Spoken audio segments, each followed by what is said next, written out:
Hai, Assalamualaikum warahmatullahi wabarakatuh. Pada waktu pagi ni kami nak share lah tentang satu tajuk yang diberikan kepada kami, kepimpinan wanita dalam politik dan pentadbiran negara menurut perspektif Islam. Guru kami terbahagi kepada 5. Yang pertama, saya sendiri, Abdul Muhaimin bin Harun. Yang kedua adalah Aliyah Syafiqah binti Muhammad Nazri. Yang ketiga, Nur Aliyah Afiqah binti Saiful Zaman. Yang keempat, Nur Zainatul Afizah binti Abdul Ghani. Yang kelima, Nur Aliyah Zulaikha binti Muhammad Zulkifli Amin. Dan lecturer kesayangan kami, Muhammad Saifullah bin Jarai. Okey, kita pergi kepada pembentang seterusnya lah. Assalamualaikum warahmatullahi wabarakatuh. Nama saya Nur Aliyah Zulaikha binti Muhammad Zulkifli Amin. Hari ini saya akan membincangkan tentang pengenalan kepada tajuk yang telah diberikan kepada kami. Penglibatan wanita dalam bidang kepimpinan dan politik, sama ada secara langsung ataupun secara tidak langsung, telah lama wujud sejak berabad lamanya.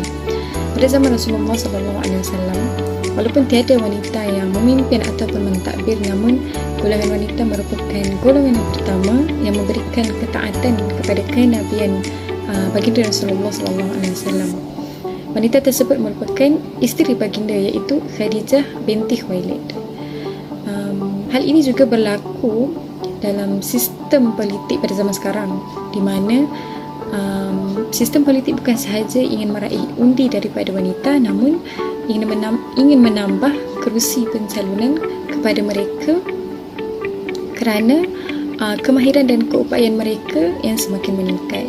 Salah seorang tokoh wanita yang hebat dalam kepimpinan di Indonesia iaitu Datuk Seri Siti Nurhaliza, di mana beliau merupakan salah seorang ikon yang menjadi inspirasi buat wanita berjaya. Sekian sahaja daripada saya. Terima kasih. Assalamualaikum warahmatullahi wabarakatuh. Nama saya Nur Zainatul Afizah binti Abdul Ghani. Hari ini saya akan membincangkan mengenai persoalan kajian dan objektif kajian mengenai pemimpin wanita negara Islam. Yang pertama, objektif kajian ialah apakah latar belakang yang dimiliki oleh pemimpin tersebut sehingga beliau mampu menjadi seorang pemimpin wanita yang hebat. Yang kedua, apakah corak kepimpinan dalam memberikan sumbangan terhadap negara dari segi politik dan pentadbiran pemimpin sebagai wanita yang hebat. Yang ketiga, bagaimanakah corak kepimpinan ini boleh dicontohi oleh masyarakat masa kini dari segi cabaran yang telah dihadapi oleh pemimpin wanita negara tersebut. Seterusnya ialah objektif kajian. Yang pertama, mengenal pasti latar belakang pemimpin wanita dalam politik dan pentadbiran negara menurut Islam. Yang kedua, mengkaji corak kepimpinan pemimpin dalam menyumbangkan jasa dalam politik dan pentadbiran di dalam negara. Yang ketiga, menyarankan corak kepimpinan ini dicontohi dari segi cabaran yang telah dihadapi oleh pemimpin wanita negara tersebut. Sekian dari saya. Terima kasih. Assalamualaikum warahmatullahi wabarakatuh. Saya Nur Aliyah Afiqah binti Saiful Zaman akan membentangkan tentang latar belakang Datuk Siti Nurhaliza. Datuk Sri Hajah Siti Nurhaliza binti Tarudin dilahirkan pada 11 Januari 1979. Beliau merupakan seorang penyanyi, seorang pelakon, seorang komposer dan juga seorang usahawan yang berjaya.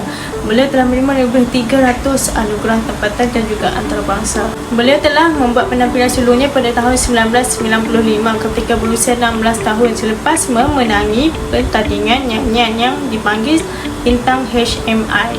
Selain itu, beliau juga mempunyai produksinya yang tersendiri, iaitu Siti Nurhaliza Production, di mana ia merupakan syarikat rakaman media dan hiburan yang diasaskan pada 1998 oleh beliau sendiri yang juga merupakan Presiden dan juga Ketua Pegawai Eksekutif. Antara anak syarikat Siti Nurhaliza Production adalah Siti Nurhaliza Collection, Siti Nurhaliza Marketing, SN Mobile Digital dan juga Siti Sound. Beliau juga mempunyai syarikat kosmetik jenamanya sendiri, iaitu Simplicity Cosmetic, yang mana ia merupakan syarikat kosmetik yang mengeluarkan produk kecantikan yang diasaskan oleh beliau sendiri pada Mac 2010. Apa yang menarik tentang produk Simplicity Cosmetic ini ialah setiap produk itu diberi nama seperti judul lagu dan juga tajuk album Siti Nurhaliza. Di samping itu, pada Mac 2016, beliau mengembangkan lagi empayar perniagaannya dengan mencipta jenama pakaiannya sendiri, iaitu jenama Creation. Di bawah jenama ini, beliau menghasilkan semua koleksi siap pakai mengikut ideanya sendiri. Itu saja pembentangan daripada saya. Sekian, terima kasih. Bismillahirrahmanirrahim. Assalamualaikum warahmatullahi wabarakatuh. Nama saya Alia Syafiqah binti Muhammad Nazri dan saya akan meneruskan pembentangan iaitu sumbangan yang telah diberikan oleh Datuk Seri Siti Nurhaliza. Datuk Seri Siti Nurhaliza semuanya merupakan seorang penyanyi yang memberi banyak sumbangan kepada negara Malaysia sehingga beliau digelar sebagai penyanyi nombor 1 negara sepanjang penglibatannya dalam industri seni suara.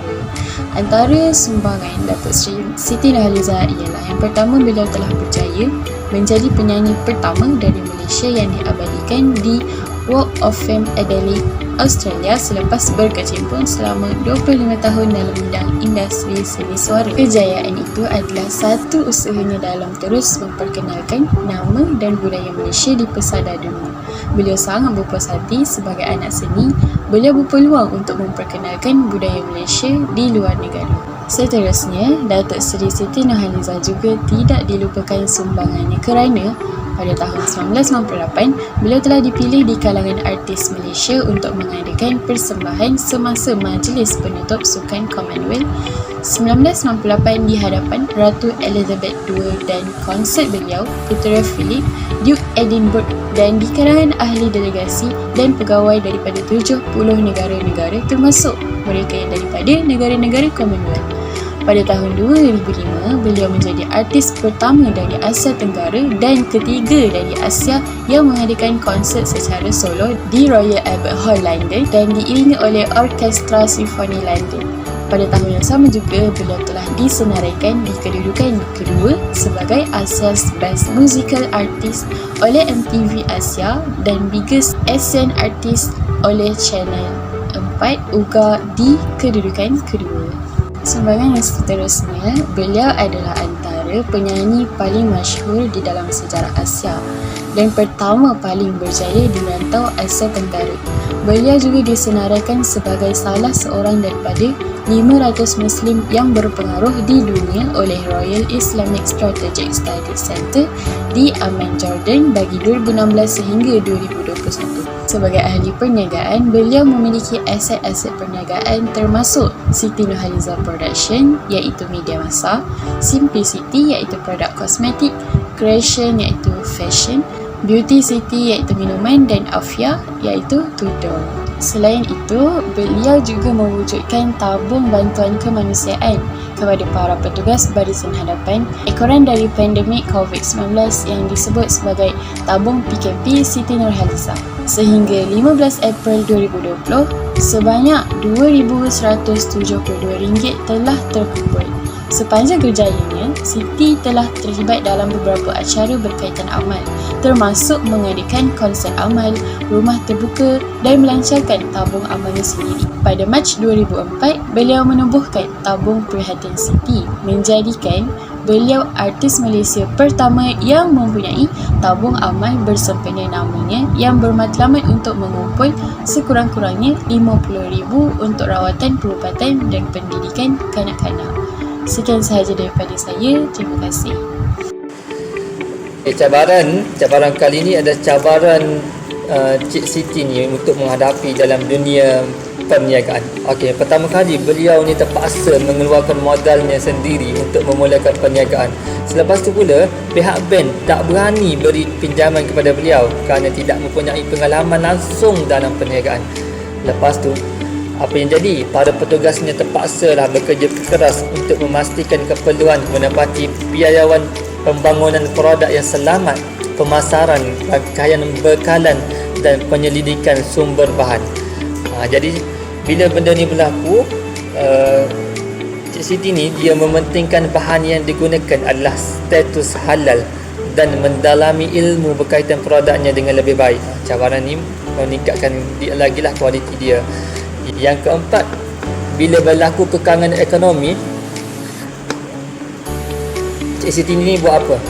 Dia disebabkan iklim ekonomi yang menekan kuasa belanja pengguna sekarang, beliau terkesan dengan kejatuhan ringgit yang mendadak kerana bahan yang digunakan dalam produk simplicity ni terlibat dalam import dari luar negara, khususnya negara Korea.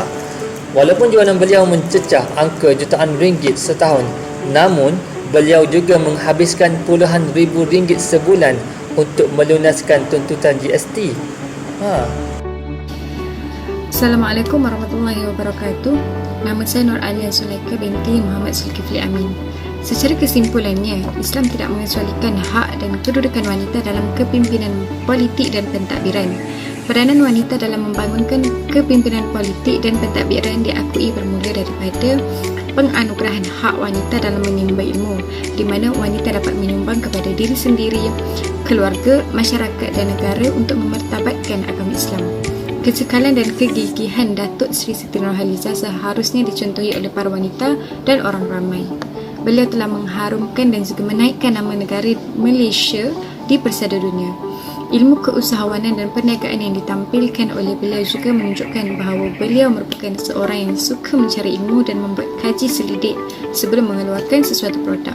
Oleh itu, ilmu amatlah penting untuk seseorang wanita maupun lelaki untuk memimpin keluarga, masyarakat dan juga negara. Sekian sahaja daripada kumpulan kami. Sekian, terima kasih.